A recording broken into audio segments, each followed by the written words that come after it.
ইসলামের চতুর্থ খলিফা হজরত আলী রাদিয়াল্লাহু তাআলা আনহুর পর মুসলিম উম্মার খলিফা হিসেবে দায়িত্ব গ্রহণ করেন মুয়াবিয়া ইবনে আবু সুফিয়ান।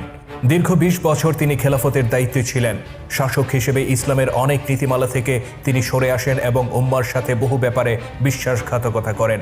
তিনি নিজের পরিবার ও গোত্রের লোকদেরকে খেলাফতের গুরুত্বপূর্ণ দায়িত্বে পদায়ন করেন এবং সম্পূর্ণ নিয়ন্ত্রণ নিজের হাতে তুলে নেন। তার সবচেয়ে বড় বিশ্বাসঘাতকতা ছিল এই যে মৃত্যুর আগে তিনি নিজের পুত্র ইয়াজিদকে পরবর্তী খলিফা হিসেবে ঘোষণা দেন। তার এই বিশ্বাসঘাতকতার ফলে উম্মতে মুহাম্মদের সীমাহীন কোরবানির বিনিময়ে গড়ে ওঠা ইসলামী খেলাফতের নিয়ন্ত্রণ চলে যায় একটি পরিবারের হাতে এবং খেলাফতের পরিবর্তে সৃষ্টি হয় সালতানাত বা রাজতন্ত্রের ধারা।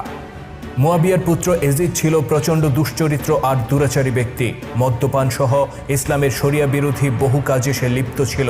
তথাপি মুয়াবিয়া মৃত্যুর পূর্বে নিজের অযোগ্য এই সন্তানকে খলিফা হিসেবে ঘোষণা দেন। ইসলামী খেলাফতের সকল